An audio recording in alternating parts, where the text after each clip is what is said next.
Shalom Bapak Ibu Saudara yang terkasih dalam Tuhan, senang sekali this morning kembali saya bersama dengan keluarga saya akan menjumpai Anda dalam program kesayangan kita, Amen. Agree with God, move with God, encounter with God now. Mari seperti biasa saya mengajak Anda setiap sebelum kita mendengar dan belajar kebenaran firman Allah, biar hati kita siap dan Roh Kudus mengurapi setiap kita. Let's we pray together. Father, Bapa, terima kasih kami mengucap syukur untuk pagi hari ini, di mana pagi hari ini Tuhan memberikan kami kesehatan, kekuatan, sehingga kami bisa bersama-sama mengikuti program Amin pagi hari ini Tuhan. Hamba berdoa pagi hari ini menyerahkan program Amin ini semuanya ke dalam tangan-Mu. Kami mengundang Roh Kudus, Kau hadir di tengah-tengah kami. Roh Kudus, Kau kuasai dan Kau sendiri yang bekerja di tengah-tengah kami dalam program Amin pagi hari ini. Hamba berdoa urapi hamba dalam segala keterbatasan hamba, biar hamba bisa menyampaikan semua pesan tepat seperti apa yang Tuhan mau, dan Tuhan mengurapi semua orang yang mendengarkan dimanapun mereka berada, biar mereka boleh dikuatkan, disegarkan melalui kebenaran firman-Mu. Kami percaya firman yang keluar tidak akan pernah kembali dengan sia-sia. Aku berdoa, be blessed in the name of Jesus. Setiap orang yang rindu, yang haus lapar akan belajar kebenaran firman-Mu pagi hari ini Tuhan. Sekali lagi, I command every angel and holy people move and serve God people dimanapun mereka berada. Terima kasih, we give back to you all the glory, all the praise in Jesus name. Amen. Pagi hari ini saudara, dimanapun Anda berada, saya mengajak Anda untuk kita sama-sama kembali dalam program Amin pagi hari ini, belajar kebenaran firman Tuhan. Pagi hari ini judul khotbah dalam program Amin adalah ketika Tuhan sulit dimengerti. Saudara, mungkin ini adalah sebuah kalimat yang menurut saya sesuatu yang membingungkan, karena kita tahu bahwa kita tahu bahwa Tuhan itu baik, Tuhan itu luar biasa, Dia mengasihi kita sangat-sangat luar biasa. But sometimes dalam kehidupan kita menemukan, bahkan sampai kita bisa mengeluarkan sebuah statement dalam hidup kita, bahwa Tuhan itu sulit dimengerti. Nah, pagi hari ini saya mengajak Anda untuk kita belajar sama-sama. Ketika Anda mengalami situasi di mana Anda merasa bahwa Tuhan itu kayaknya sulit untuk dimengerti. Mungkin dalam kehidupan Anda menemukan sebuah titik di mana Anda merasa bertanya bahwa Tuhan itu susah untuk dimengerti. Mungkin di satu titik Anda mengalami dalam bisnis dan Anda mengalami situasi di mana Anda juga bisa menyatakan hal yang sama bahwa Tuhan itu sulit untuk dimengerti. Atau mungkin dalam pelayanan bahkan sekalipun, dan Anda merasa bahwa Tuhan itu sulit untuk dimengerti. Nah, saya mau kasih tahu buat Anda, memang statement ini adalah statement yang kayaknya kita bukan meragukan Tuhan atau mempertanyakan Tuhan, tapi memang kenyataannya bahwa Tuhan itu sulit untuk dimengerti, saudara. Nah, saya mengajak Anda untuk merenungkan beberapa pertanyaan yang sering muncul dalam kehidupan sehari-hari kita. Yang pertama, mengapa hidup seseorang yang baik dan penuh harapan tapi rasanya kok dipersingkat? Pernah nggak Anda pernah melihat bahwa ada begitu banyak orang berkata, kenapa ya orang baik kok mati duluan? Kenapa ya orang baik meninggal duluan dan sebagainya? Seolah-olah hidupnya dipersingkat. Nah, sementara kalau Anda melihat, maaf saudara, kita tidak mendeskripsikan seseorang atau sebuah profesi. Tapi kadang-kadang kita melihat orang melakukan kejahatan, orang mabuk, orang narkoba, mungkin dia pecandu, mungkin dia mengalami hal yang buruk, melakukan banyak hal yang merugikan orang lain, mengganggu masyarakat, boleh katakan penjahat-penjahat. Kok hidup mereka jauh lebih panjang, seolah-olah mereka panjang umur. Sementara orang baik, orang yang hidupnya jadi berkat, kok seolah-olah kita melihat begitu terjadi, seolah-olah kayaknya kok nggak adil. Sehingga muncul sebuah pertanyaan bahwa Tuhan itu sulit untuk dimengerti. Nah, saudara, mengapa Tuhan tidak mencegah juga bencana alam, kecelakaan, sakit penyakit, dan mengapa orang jahat yang merugikan, menyakiti banyak orang tidak mati dulu? 2 tahun terakhir ini ada begitu banyak kematian yang terjadi di seluruh dunia. Mungkin dalam pertanyaan Anda berkata bahwa saya tahu orang ini, kok orang ini kena COVID lalu mati. Sementara ada orang yang kayaknya jahat tapi dia malah aman-aman saja. Sampai hari ini sehat-sehat saja. Atau mungkin Anda melihat ini orang baik, kenapa dia harus kena penyakit, harus kena bencana alam. Mungkin ada gunung meletus, atau mungkin banjir, atau mungkin gempa. Sehingga Anda tahu bahwa ini orang baik. Sementara orang jahat yang menurut Anda bahwa orang-orang ini adalah orang yang golongan selalu merugikan masyarakat, malah hidupnya tenang-tenang saja. Nah, mengapa Tuhan nggak mengambil malah mereka yang berkelakuan jahat, malah seolah-olah orang yang berkelakuan baik justru seolah-olah kok hidupnya singkat dan sebagainya. Nah, kenapa banyak orang yang berbuat baik, banyak talenta jadi berkat, banyak orang malah ngalami hal yang susah dan sebagainya, bahkan sampai meninggal dunia. Nah, saya tahu ini adalah sesuatu pertanyaan yang sering muncul dari kehidupan setiap kita, baik di rumah maupun di tempat kerja kita, di pelayanan, dimanapun kita akan selalu menemukan ini. Sehingga kita mengambil sebuah kesimpulan bahwa Tuhan itu sulit untuk dimengerti, saudara. Nah, ada beberapa fact, ada beberapa kebenaran, ada beberapa fakta yang sebelum nanti kita akan belajar lebih lanjut, saya mengajak Anda untuk kita share bersama-sama.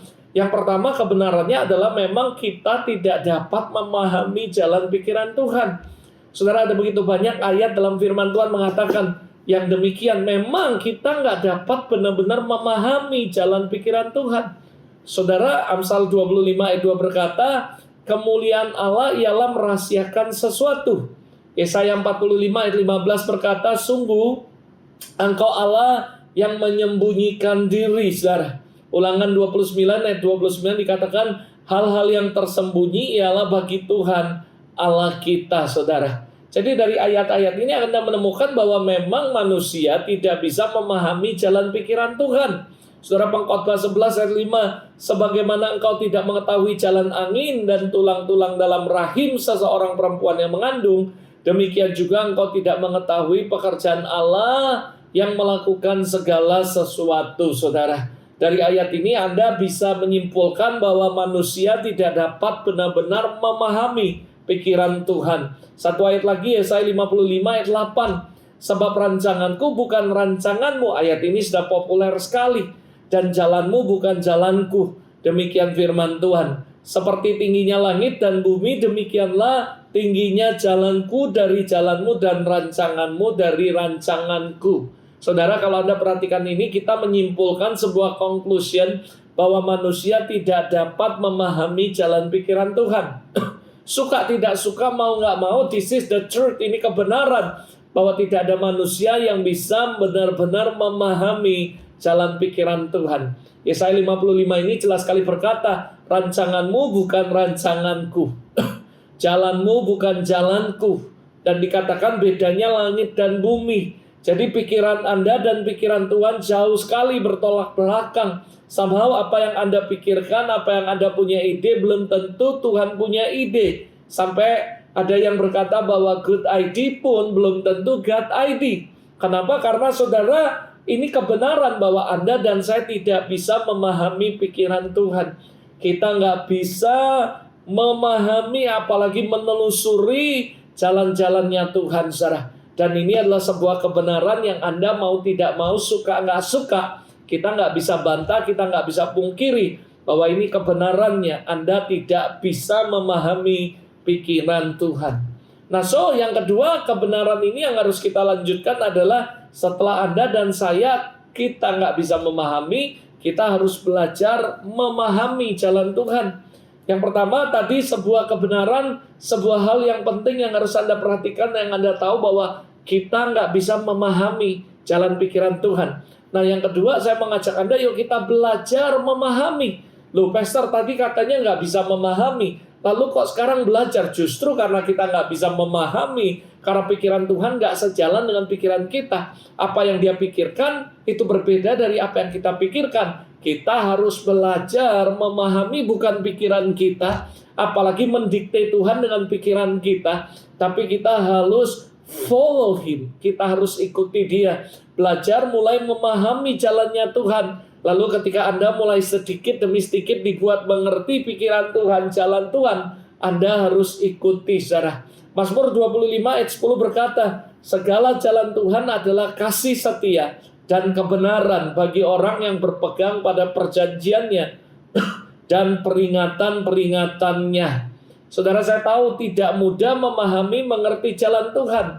Seperti Yesaya 58 tadi berkata, 55 ayat 8, rancanganku bukan rancanganmu, jalanku bukan jalanmu. Setinggi langit dan bumi, demikianlah perbedaan rancangan kita dengan rancangan Tuhan.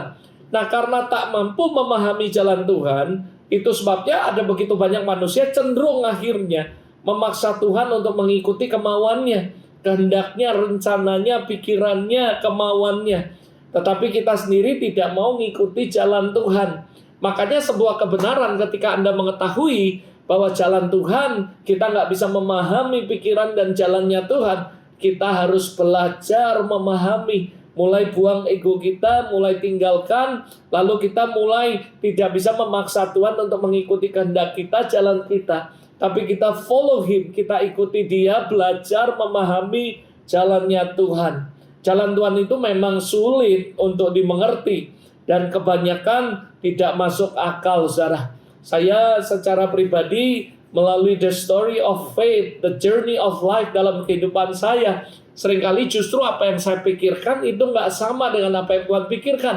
Justru bahkan apa yang saya mau belum tentu Tuhan mau. Dan seringkali apa yang Tuhan mau itu yang saya nggak mau, saudara. Disinilah kita harus belajar mulai belajar memahami jalan Tuhan. Dan ketika kita mengetahuinya, Tuhan membukakan step by step dalam kehidupan kita. Kita mulai menanggalkan semua ego kita dan ikuti kemauan Tuhan. Ikuti jalannya Tuhan. Dan kenapa, saudara? Supaya kita bisa sejalan dengan Tuhan, saudara. Dalam Alkitab, saudara, kita bisa belajar ada begitu banyak tokoh. Tapi saya mengambil beberapa tokoh yang menurut saya ini luar biasa. Untuk kita bisa pelajari sama-sama, learn from the story in the Bible. Bagaimana mereka juga nggak bisa ngerti jalannya Tuhan. Bahkan mereka bisa saja kecewa. Mereka bisa saja marah sama Tuhan. Tapi di sini saya melihat, saya mempelajari bagaimana tokoh-tokoh ini akhirnya mereka bisa alignment sama Tuhan. Mereka bisa sejalan. Saya berdoa pagi hari ini dimanapun Anda berada. Semua orang-orang yang mendengarkan program Amin, supaya kita nanti di end of the day bisa alignment dengan Tuhan. Kita mulai belajar memahami jalan Tuhan, lalu kita mulai meninggalkan jalan dan pikiran kita, ego kita, kemauan kita, kehendak kita. Lalu kita mulai memahami jalannya Tuhan and follow Him, dan kita mulai jadi alignment dengan Tuhan sama-sama. Nah, yang pertama kita belajar dari King David. Saudara, ada begitu banyak tokoh, tapi salah satu yang luar biasa menurut saya adalah Raja Daud. Kenapa? Saudara, dalam Alkitab mencatat bahwa Tuhan mendidik dia dengan sangat keras. Bahkan sebelum dia dinobatkan menjadi raja, dia harus mengalami satu pergumulan yang luar biasa. Bahkan menurut saya, kalau saya jadi Daud, saya juga nggak bisa habis pikir kenapa Tuhan harus mengizinkan Daud untuk hidup dalam pergumulan. Bahkan dikejar, diburu oleh Saul. Saudara, padahal bisa saja Daud berkata, Tuhan, aku kan nggak ingin jadi raja. I don't have expectation untuk jadi raja atas Israel. Bahkan dia nggak merasa qualified, dia juga nggak merasa kepingin, dia juga nggak ikut pencalonan atau sebagainya. Dia tidak punya keinginan. Tuhan sendiri yang memilih melalui seorang nabi, memanggil dan akhirnya mengurapi dia sebagai raja atas Israel, menubuatkan dia dan mengurapi dia dengan minyak. Saudara, Daud bisa komplain sebenarnya, berkata bahwa bukan keinginanku untuk jadi raja. Tapi setelah dia diurapi, apa yang terjadi? Dia justru diizinkan Tuhan mengalami proses penderitaan. Mulai dari harus lari, sembunyi dari Saul, dikhianati, banyak ngalami yang lain-lain, saudara. Sampai di end of the day, akhirnya dia memang jadi raja sih. Tapi sebelum jadi raja, Anda bisa lihat the journey of life dalam kehidupan Daud. Dia bisa berkata, Tuhan sulit untuk dimengerti. Nah, ini yang terjadi ketika Tuhan sulit untuk dimengerti. Raja Daud juga pernah mengalami situasi ini, saudara. Mungkin hari ini Anda sedang mengalami masalah dalam rumah tangga Anda. Anda sedang mengalami masalah dalam pergumulan dalam pelayanan Anda. Mungkin Anda mengalami pergumulan dalam keuangan, pribadi Anda dan semuanya. Dan Anda berpikir bahwa Tuhan, kamu tuh nggak bisa dimengerti. Aku mau gini, aku sudah buat gini, aku sudah melayani, aku sudah hidup benar kok ngalami ini dan sebagainya. Saudara, Daud tidak memilih untuk jadi raja dan nggak kepingin, saudara. Tapi Tuhan yang memilih dia, memanggil dia, mengurapi dia menjadi raja atas Israel. Tapi saudara, dia harus mengalami begitu banyak sekali hal-hal yang nggak enak.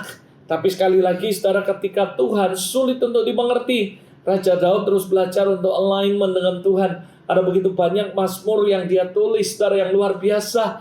Ketika dia dalam kesesakan, aku berseru kepada Allah dan sebagainya. Saudara, Daud lebih memilih untuk terus bersekutu dengan Allah. Dia percaya bahwa Allah di pihak dia. Daud percaya, saudara, bahwa Tuhan ada bersama dia dan akan memberi kemenangan kepada dia.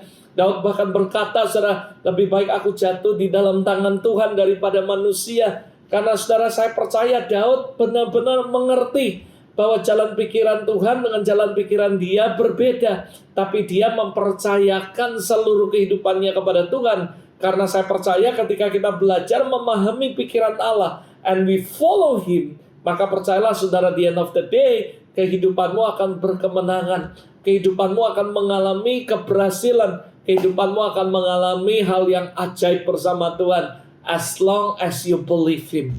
Saudara, yuk sama-sama. Saya nggak ngerti apa yang sedang Anda hadapi. Mungkin masalah keuangan, mungkin masalah relation, mungkin masalah segala macam hal bisnis Anda, pelayanan Anda. Ketika Tuhan sulit untuk dimengerti, belajar untuk learn from the story of David. Kita tahu bahwa pikiran kita sama pikiran Tuhan jauh berbeda.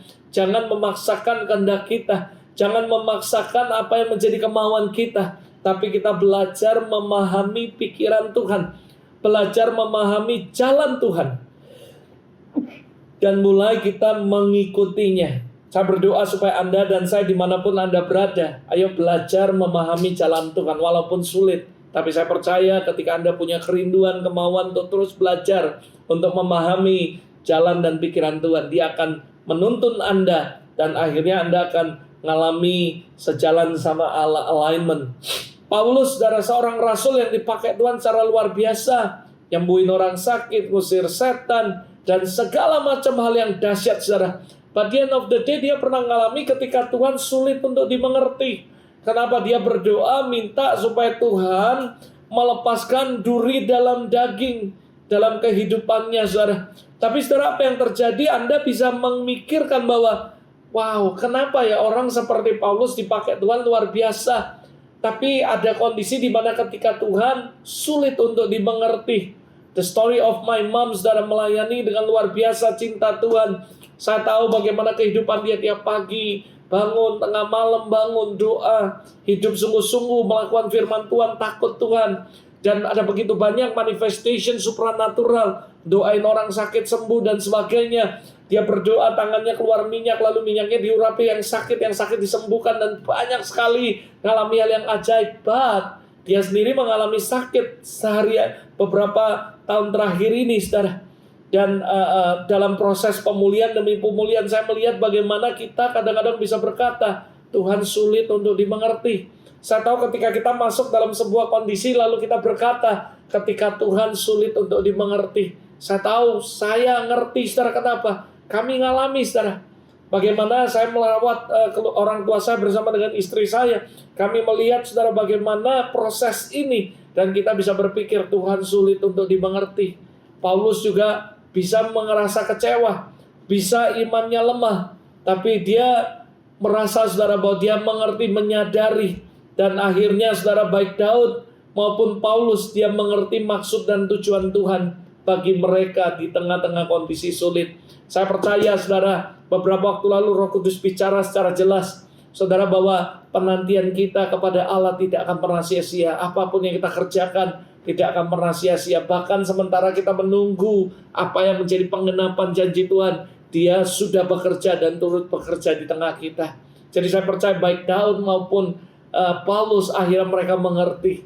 Dan akhirnya mereka mulai tidak memaksakan kehendak mereka, tidak memaksakan keinginan mereka, tapi mereka mulai belajar memahami jalan Tuhan. Dan mereka akhirnya alignment, dan mereka ngerti tujuan Tuhan di balik semua hal yang mereka alami. Zakaria dan Elisabet, Lukas 1 ayat 6 dan 7. Keduanya katakan adalah orang benar di hadapan Allah, dan hidup dengan segala perintah, menurut segala perintah dan ketetapan Tuhan, dengan tidak bercacat. Can you imagine? Seorang family yang bernama Zakaria dan Elisabet, Alkitab mencatat keduanya adalah benar di hadapan Allah. Hidup menurut segala perintah dengan tidak cacat, saudara. Tapi mereka tidak punya anak. Elisabet mandul dan keduanya telah lanjut umurnya. Nah, Alkitab memberitahu kita, mereka sekali lagi orang benar hidup menuruti perintah Allah dengan tidak bercacat, artinya hampir sempurna. Digambarkan mereka ini seperti orang saleh, orang kudus. Namun mereka nggak punya anak. Mungkin ada berkata, apa pastor istimewanya punya anak? Saudara, orang Yahudi memiliki anak itu sebagai pertanda kebaikan. Dan itu sebuah berkat yang luar biasa. Sebaliknya kalau nggak punya anak itu tidak sukaan, tidak perkenanan Tuhan. Jadi saudara, ketika orang Yahudi memiliki anak, mereka merasa bahwa mereka mengalami perkenanan Tuhan dan itu adalah tanda kebaikan. Sebaliknya kalau nggak punya anak itu adalah kutuk, saudara, dan sebagainya. Jadi bagaimana mungkin bagi pasangan yang takut Tuhan melakukan segala perintah Tuhan dengan sempurna, tidak cacat, tapi seolah-olah kena kutuk. Saudara, mereka bisa berkata orang-orang ini bahwa ketika Tuhan tidak bisa dimengerti. Jadi apa yang mesti kita lakukan, saudara? Kita tahu kebenarannya, tadi saya sudah sampaikan bahwa kita nggak bisa memahami pikiran dan jalan Tuhan. Nah, itu sebabnya kita merendahkan diri kita. Kita mulai belajar memahami pikiran Tuhan dan follow Him, saudara. Lalu Syadrach, Mesak, Abednego, Daniel, Ayub, semua begitu banyak tokoh-tokoh Alkitab. Mereka adalah orang-orang yang bisa berkata dalam situasi yang sama seperti Anda hari ini ketika Tuhan sulit untuk dimengerti. At the end of the day, kalau Anda pelajari semuanya, Anda melihat bahwa mereka mengalami hal-hal yang luar biasa bersama Tuhan. Di balik semua hal yang mereka pertanyakan ketika Tuhan tidak bisa dimengerti, Anda lihat endingnya. Anda lihat bahwa akhirnya Tuhan dimuliakan. Sebenarnya Yesus sudah menjawab semua teka-teki ini, saudara. Ketika ada orang bertanya di bait Allah, ada orang buta lalu disembuhkan dan sebagainya. Lalu ditanya sama murid-muridnya, siapa yang berdosa, dianya atau orang tuanya? Yesus berkata, bukan dia, bukan orang tuanya. Sakit ini supaya menyatakan kemuliaan Allah. Saya percaya ketika Anda berkata, ketika Tuhan sulit dimengerti, saudara tidak perlu bertanya kenapa dan sebagainya. Tapi saya percaya ada maksud Tuhan di balik semua itu. Ada hal yang ajaib, kemuliaan Tuhan akan dinyatakan. So hari ini kalau Anda sedang mengalami situasi ini dan Anda berkata, kenapa ya Tuhan sulit untuk dimengerti? Saya berkata memang Tuhan sulit untuk dimengerti. Tapi yuk kita belajar untuk memahami pikiran dan jalan Tuhan dengan cara kita merendahkan diri. Dan kita percaya, saya yakin sekali waktu kita merendahkan diri dan mulai belajar untuk memahami pikiran dan jalan Tuhan, lalu Tuhan akan bukakan satu demi satu. Follow Him. Dan Anda akan lihat keajaiban terjadi. Anda akan lihat nama Tuhan akan dipermuliakan. Terakhir saudara, conclusion. Apa yang kita bisa pelajari dari semua tokoh yang kita pelajari tadi? Yang pertama, saya yakin kalau kita tidak mengenali jalan Tuhan, maka kita tidak akan memiliki pengalaman iman bagaimana berjalan bersama Tuhan. Saya percaya semua Tuhan izinkan, baik Syadrach, Mesak, Abednego, Daniel, saudara, Ayub, saudara, Paulus, Elizabeth, dan juga Zakaria, bahkan King David, semuanya, saudara. Kita nggak bisa mengenali jalan Tuhan. Dan kalau kita nggak kenali, kita nggak akan bisa memiliki personal experience with God. Bagaimana saya percaya bahwa semua ini salah satunya Tuhan supaya ingin kita mengalami pengalaman iman berjalan bersama Tuhan. Jadi hari ini kalau Anda sedang mengalami sebuah pertanyaan berkata bahwa Tuhan sulit untuk dimengerti, bahkan Anda berkata mana keadilan Tuhan, percaya Dia sedang menuntun Anda memiliki pengalaman iman berjalan bersama Tuhan. Yang kedua, saudara, dengan memahami jalannya, kita akan semakin mengenal pribadinya. Saya yakin sekali dengan kesimpulan yang kedua ini bahwa ketika Anda memahami, mulai Anda merendahkan diri, Anda mulai belajar untuk memahami jalan dan pikiran Tuhan, maka Anda semakin mengenal pribadinya Tuhan. Ingat, Tuhan kepingin kita bukan menjadi sukses, menjadi kaya, diberkati, dipakai Tuhan, tapi goal Tuhan supaya kita mengenal Dia secara pribadi dan akhirnya menjadi serupa dengan Dia, saudara. That is the goal of Christianity. Saya sering berkata dalam setiap khotbah bahwa the goal of the Christianity is not to become famous, is not to become wow, is not to become popular, but is to become like Him. Jadi saudara, saya percaya dengan Anda belajar memahami semua jalan dan pikirannya, berarti Anda mulai memahami, mengenal Dia secara personal, saudara. Yang ketiga adalah walau terkadang jalan Tuhan terasa berat sekali, dan susah untuk diikuti, percayalah, rencananya selalu indah buat kita semua dan pasti mendatangkan kebaikan buat Anda. So, kalau Anda merasa bahwa jalan Tuhan sulit, memang sulit. Jalannya berat untuk diikuti. Kenapa? Karena apa yang Tuhan mau, kita nggak mau seringkali. Apa yang kita nggak suka, justru kadang Tuhan suka, saudara. Itu sebabnya kadang-kadang berat buat daging kita. Roh ini dengan daging itu berbeda, saudara. Dan saya percaya apa yang Roh Kudus ngomong, seringkali daging ini berontak, saudara. Daging ini berteriak, saudara. Itu sebabnya terasa berat, sulit. Tetapi ketika Anda mulai menanggalkan kedagingan dan membiarkan hidupmu dipimpin oleh Roh Kudus, dan itu tidak menjadi berat, saudara. But the end of the day yang saya tahu, sekalipun berat, sekalipun sulit, selalu ada rencana yang indah di balik semuanya, yang ujungnya akan mendatangkan kebaikan buat Anda, saudara. Yang terakhir sebagai penutup, saya menyimpulkan ada sebuah kalimat yang saya sering ngomong, dan saya remind you again, bahwa memang kalau Anda berkata Tuhan sulit untuk dimengerti, saya katakan ya dan amin, that is truth. Tuhan memang sulit dimengerti, bahkan tidak bisa dimengerti. Tapi saudara, ini yang saya benar-benar imani dan percaya, sekalipun Tuhan sulit untuk dimengerti, bahkan tidak bisa dimengerti, tapi Dia bisa sangat dipercaya, saudara. So, percayakan hidupmu, percayakan keluargamu, pelayananmu kepada Allah, dan ikuti, follow Him. Ikuti apa yang menjadi jalannya. Ikuti apa yang menjadi pemikirannya. Karena Dia akan menuntun Anda kepada tujuan ilahi. Dia akan menuntun Anda kepada rencananya yang sempurna. Dan nama Tuhan akan dipermuliakan dalam hidup Anda. Let's we pray. Bapak, terima kasih untuk pagi hari ini.